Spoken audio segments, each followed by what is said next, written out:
जब अल्लाह ताला किसी बंदे का इस्तिग़फ़ार कबूल फ़रमा लेता है तो 5 निशानियाँ ज़ाहिर होती हैं जो इस बात की अलामत होती हैं कि अल्लाह ताला ने उसकी तौबा कबूल कर ली है।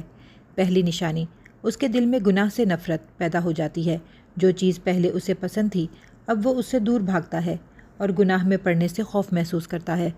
दूसरी निशानी, उसके दिल को सुकून और इत्मीनान नसीब हो जाता है।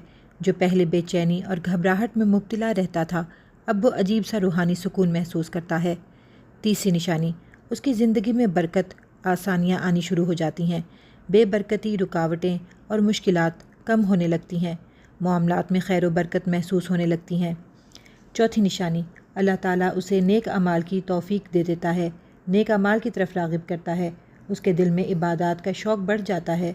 नमाज, कुरान और ज़िक्र अल्लाह की तरफ तबीयत माइल हो जाती है। पाँचवीं निशानी, अल्लाह ताला उसे दूसरों की नज़र में महबूब बना देता है।